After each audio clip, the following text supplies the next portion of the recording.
Hey everyone, in this video we will be seeing about union keyword in MySQL. So let's get started. So the function of union is so simple.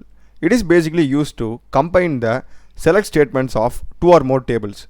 For example, normally we will be using select asterisk from table name. That's it, right?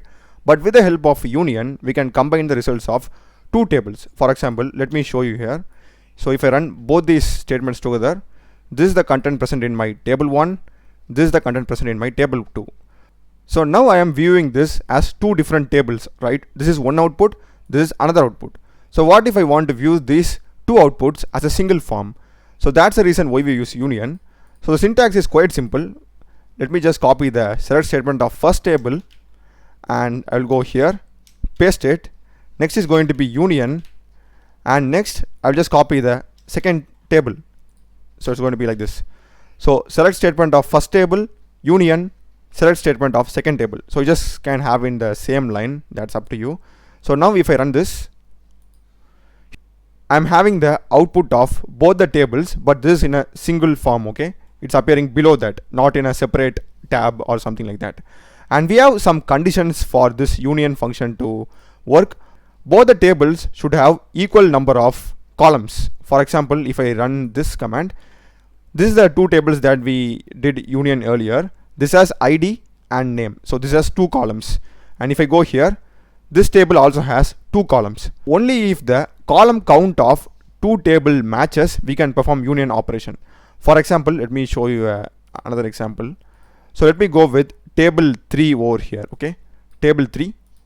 Table 3 has three columns. So now let's try doing union between table 1 and table 3. So it will obviously give us an error because it has extra column, okay? The column count doesn't match. If I run this, here you can see they have different number of columns. So this is the first condition, guys. Both the tables should have equal number of columns. The column names of both the tables need not necessary to be the same. They just need to be of the same data type and same count. That's the condition, okay?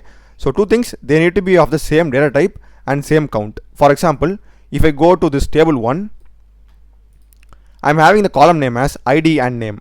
But if I go to this table 5, here you can see I'm having the column name as person ID and last name. But we can still perform the union operation. So I'll just go here. It's going to be table 5 like this.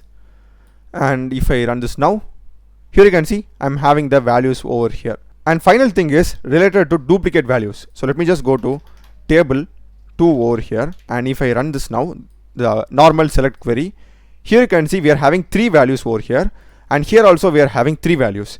And you must also note that the value Dan and 3 is getting repeated twice. So this is like a duplicate value.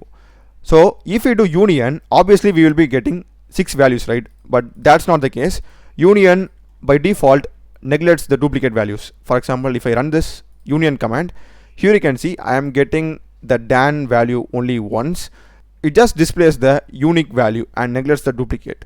And what if we wanted to get the duplicate also? In that case, what we can do is, rather than having only union, you can just have union all. By this way, we will be able to get the duplicates also. So if I just now run this, here you can see I'm getting Dan twice. So this is union, guys. I hope you have found this video useful. Do check the playlist of my channel. I run a lot of videos in MySQL, MongoDB queries, as well as CRUD operations and other AI tutorials. Check the playlist, subscribe me. Thanks for watching.